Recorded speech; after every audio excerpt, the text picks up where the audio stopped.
On October 7, Israel was attacked by multiple armed groups and 1,139 people were killed. Ever since that day, Israel has retaliated with a large-scale military operation which one Israeli major general described as opening the gates of hell into Gaza. As a result, the UN says Israel has killed more than 28,000 people in Gaza. And on January 26, the International Court of Justice ordered Israel to prevent a genocide of the Palestinian people. The Prime Minister of Israel, Benjamin Netanyahu, responded in a video statement. The charge of genocide leveled against Israel is not only false, it's outrageous. So who are we to believe? Benjamin Netanyahu or the International Court of Justice? Let's take a closer look.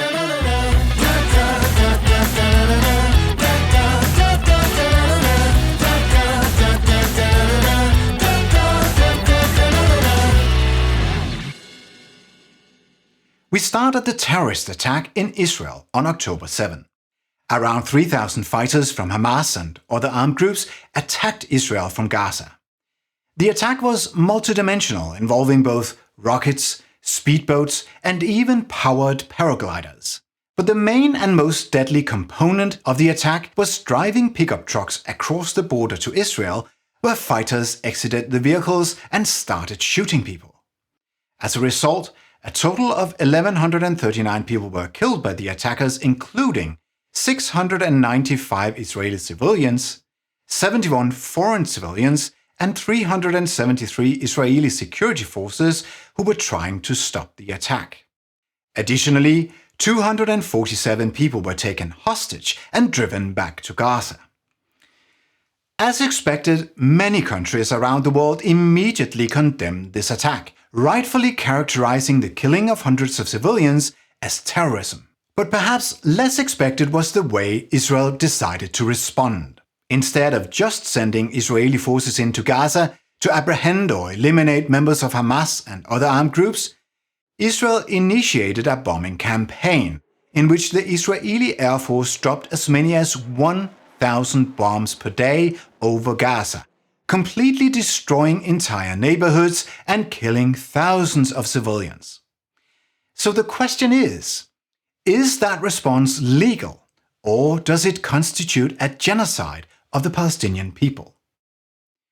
To examine that, we will look at the most important laws that apply: the Charter of the United Nations, which gives Israel a right to defend itself, the Geneva Conventions, which protect the lives of the civilians in Gaza, and of course the Genocide Convention, which is the reason Israel now finds itself in a courtroom in front of 17 judges in The Hague.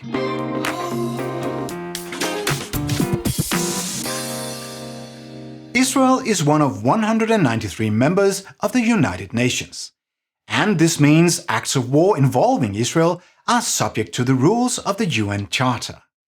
A charter which clearly aims to prevent war. In Article 39 of this charter, this is described as follows: "The Security Council shall determine the existence of any threat to the peace, breach of the peace, or act of aggression, and shall make recommendations or decide what measures shall be taken to maintain or restore international peace and security." So the fundamental rule is it's not for Israel alone to decide how to respond. However, in the present conflict in Gaza, because Israel was attacked on October 7, Article 39 is not the only rule that applies. As you may remember, after the attack, politicians around the world came out and said this: Israel has the right to defend itself. That Israel has an absolute right to defend itself. Israel has a right to defend itself. The reason they kept saying this is part of Article 51 of the UN Charter, and it says, "Nothing in the present charter shall impair the inherent right of individual or collective self-defense if an armed attack occurs against a member of the United Nations." So, this means it is legal for Israel to launch a military operation in order to defend itself. However, in doing so, Israel activates another set of rules which protect the civilians in Gaza, the Geneva Conventions.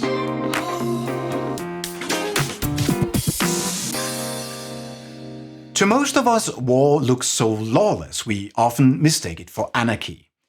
But even war is regulated by international law, with the Geneva Conventions being the cornerstone. The entirety of the Geneva Conventions, including its amendments, are considered to be norms of international law, and therefore, in practice, they are binding on all parties to an armed conflict, including Israel. This means the civilian population of Gaza is protected by the Geneva Conventions, and specifically, Article 51 of the First Amendment Protocol clearly limits the way Israel can attack Gaza. Article 51 says, the civilians in Gaza must be protected from the dangers of military operations.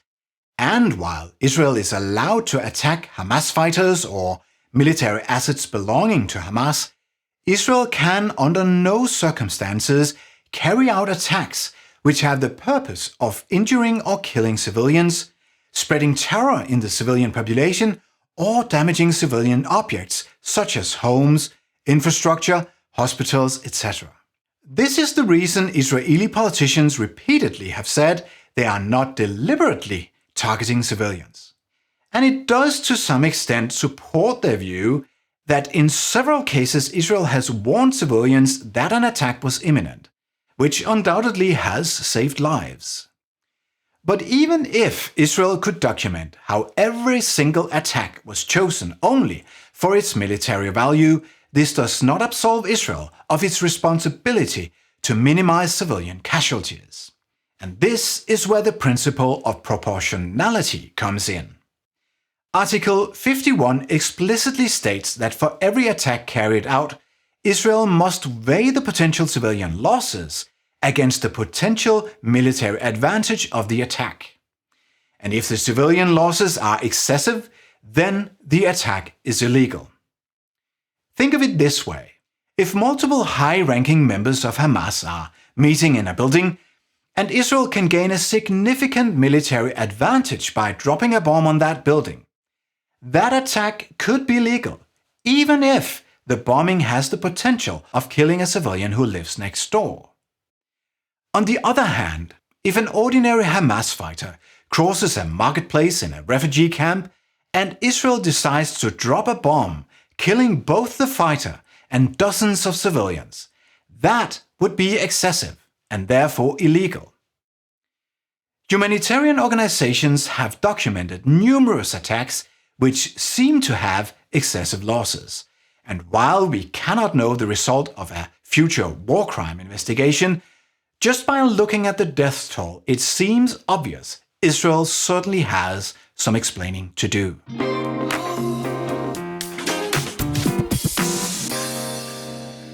For everyone living outside Israel, it can be difficult to believe that anyone in Israel would want to harm innocent civilians. After all, Israel is a modern democracy, a member of the UN and an ally of the West. But let us examine a possible motive. In 2005, Israel had supported the creation of 21 settlements inside Gaza. This was a clear violation of international law and resulted in widespread criticism around the world. So, under the leadership of Prime Minister Ariel Sharon, the Israeli parliament decided to end their colonization efforts. However, to this day, among the most extreme Israeli politicians, the dream of annexing Gaza remains. And on January 28 this year, a right-wing organization held a conference in Jerusalem to promote more Jewish settlements on Palestinian land.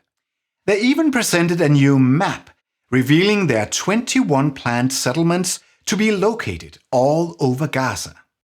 Of course, the political views of the extreme do not necessarily represent the official views of Israel, but no less than 14 ministers from the Israeli government chose to participate at the conference, some of them even speaking from the podium. And that makes it a much more serious matter. In an interview, conference organizer Daniela Weiss stated, "We want people to return not only to the places that have been evacuated in 2005, but also to new places in the Gaza Strip, Gaza will be Jewish. And she also said, there will be no Arabs in the Gaza Strip. We will use different methods. One of them is not to give them any humanitarian aid, so the countries of the world will have pity on them and take them. The Israeli Minister of Finance, Bezalel Smotrich, took to the podium and said, without settlements, there is no security. And prior to the conference, Israeli Minister of National Security, Itamar Ben-Gvir, said, we must promote a solution to encourage the immigration of the residents of Gaza. This is an opportunity to plan an immigration project. On stage at the conference, he even said, if you don't want another October 7, you have to return home and control the land. These are the kinds of political messages which are communicated in the Israeli language of Hebrew, while Prime Minister Benjamin Netanyahu appears on CNN telling the world in English that everything is fine. But instead of listening to what Netanyahu says, I recommend watching what he does. And under his leadership, Gaza has been bombed extensively. And sources in the US administration estimates out of the first 29,000 munitions dropped over Gaza, close to half of them were unguided bombs. Even US President Joe Biden now says this is indiscriminate bombing, meaning Israel does not ensure adequate protection of civilians, which is a clear violation of the Geneva Conventions.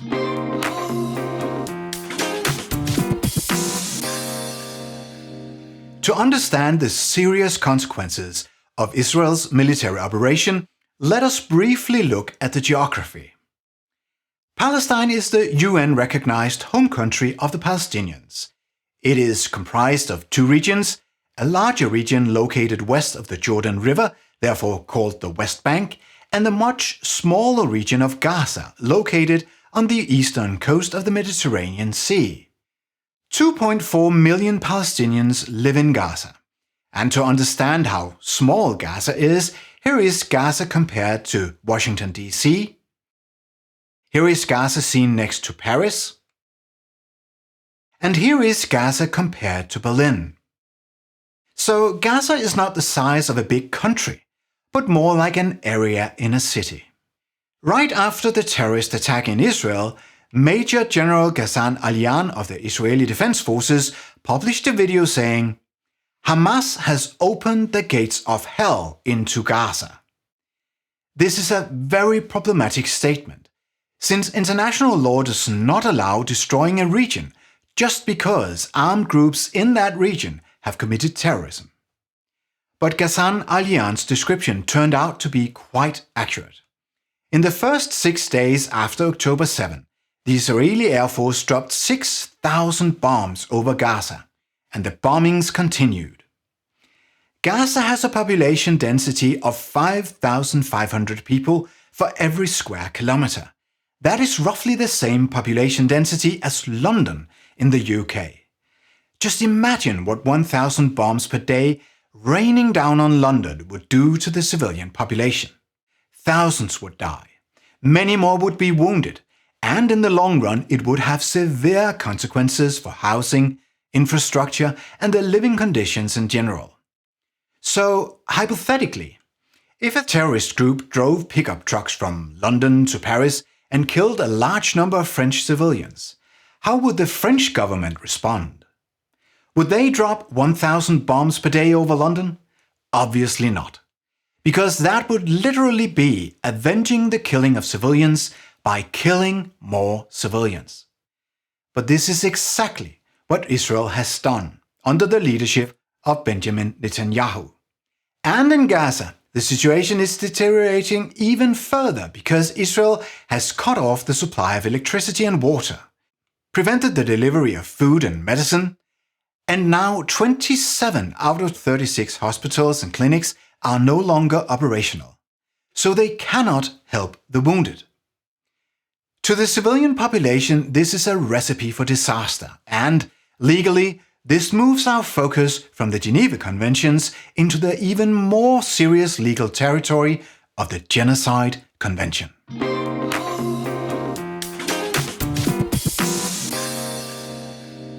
Several countries have criticized Israel in the strongest terms, and in December, the country of South Africa decided to file a case against Israel with the International Court of Justice, in which they said, South Africa unequivocally condemns the direct targeting of Israeli civilians and hostage-taking by Hamas and other Palestinian armed groups, but no armed attack on a state's territory, no matter how serious, can provide any possible justification for breaches of the Genocide Convention. The acts and omissions by Israel are genocidal in character because they are intended to bring about the destruction of a substantial part of the Palestinian national, racial, and ethnical group. Now that is a serious allegation, because if this is true, this means the very same Jewish people, which was a victim of genocide in World War II, the very same people who inspired the Genocide Convention, they are now represented by a government involved in genocide. In 1944, the term genocide was coined by Raphael Lemkin, a Jewish lawyer from Poland. Mr. Lemkin wanted to raise awareness of the atrocities committed by the Nazis during World War II. His term genocide is actually a combination of two words, genus from Greek, which means group, and kidium from Latin, which means killing. So genocide means group killing.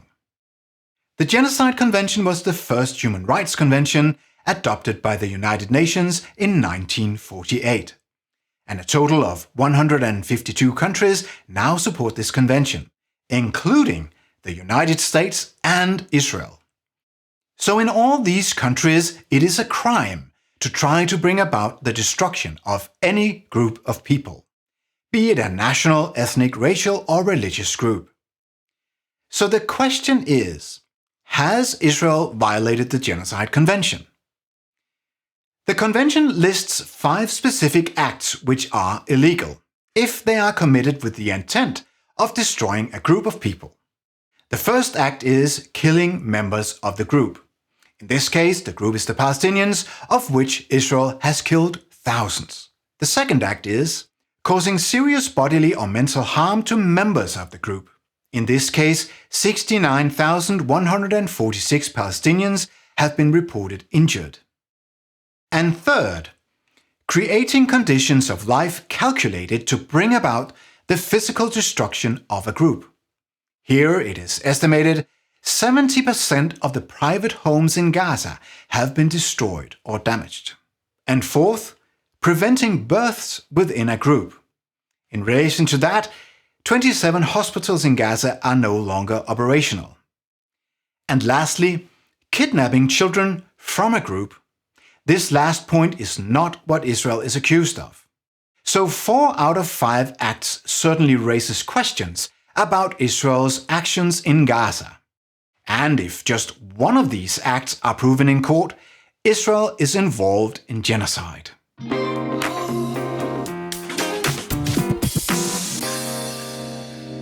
The Genocide Convention falls under the jurisdiction of the International Court of Justice, which is located in The Hague. And although Israeli officials have tried to portray the court as insignificant, you should know this is the place where war criminals, such as the Congolese warlord Bosco Ntaganda, have been sentenced to 30 years in prison. This court is the Supreme Court of Supreme Courts, and they now have an arrest warrant out for war criminals like Vladimir Putin.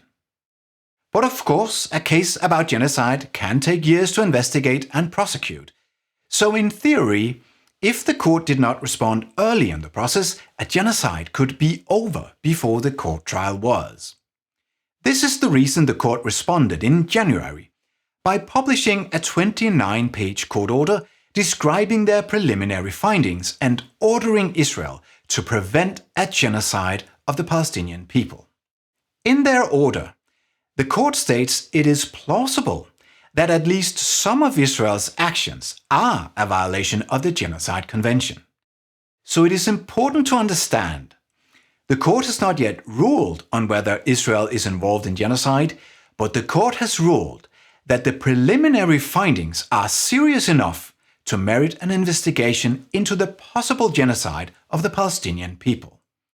And while presenting their findings, President of the court Joan Donoghue mentioned how several Israeli officials seem to admit their intentions are genocidal in nature. One example was Israeli Minister of Defense Yoav Gallant, who spoke to Israeli soldiers and said, "I have released all restraints. We are fighting human animals. We will eliminate everything. We will reach all places." The court president also noted how Mr. Isaac Herzog, the president of Israel, said, "It is an entire nation out there that is responsible. They could have risen up, they could have fought against the evil regime which took over Gaza. We will fight until we'll break their backbone." And finally, the court mentioned Israeli Minister of Foreign Affairs, Mr. Israel Katz, who said, "All the civilian population in Gaza is ordered to leave immediately. We will win. They will not receive a drop of water until they leave the world." The court went on to say Israel should take all measures within its power to prevent and punish the incitement to commit genocide. And the court ruled Israel must immediately enable humanitarian assistance. As soon as the court session ended, several Israeli politicians rejected the court order. The Israeli Defense Minister Yoav Gallant said his country did not need to be lectured on morality. And Israel's National Security Minister Itamar Ben-Gvir posted on Twitter saying, "Hague Schmeig," as if a ruling by the 17 judges in the International Court of Justice was something to be taken lightly or make funny rhymes about. Sadly, multiple humanitarian organizations say Israel's military operation continues with no apparent effort to alter the way Israel conducts this war.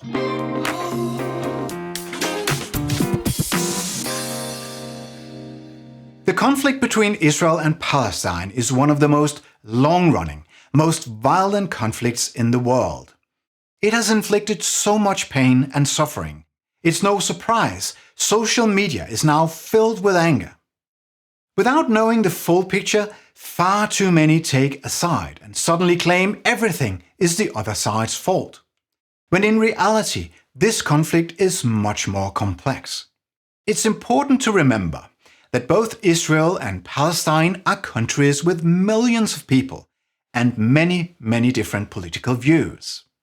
And they are not at war because everyone living there wants to exterminate the other side. Far from it. But on both sides, extremists have seen an opportunity to gain more power by convincing their supporters that war is the way to peace. Just a few more bombings, just a few more killings, and then we will all have peace. This is a blatant lie. More deaths do not awaken the people who have perished. More injustice does not lead to justice. This conflict only continues because extremist politicians see the suffering of others as a stepping stone to more power. They only scream their genocidal intent into microphones because they lack the intellect required to build a better future for everyone. But in spite of their depravity and the power they have gained, I believe there is still hope. There's hope because a majority of Israelis are against new settlements in Gaza. There is hope because a majority of Palestinians do not support Hamas. This conflict is not a zero-sum game, where one side has to lose for the other side to win. This is not a choice between Israel or Palestine. This is a choice between continuing a pointless war or finding a path to peace. This is a choice between bloodthirsty anarchy and the rule of law. And I can assure you, the International Court of Justice is on the side of the law. And while their legal process in The Hague may take a long time, every one of us can act here and now by opposing the populist politicians who only encourage more conflict. Whether you are Palestinian, Israeli, or someone following this conflict from afar, every time you see politicians arguing that more war is the answer, simply remind them that Palestinians and Israelis have been fighting ever since Israel was created in 1948. And then ask your politicians this: if war could fix it, why, after 7 decades, are you still at war?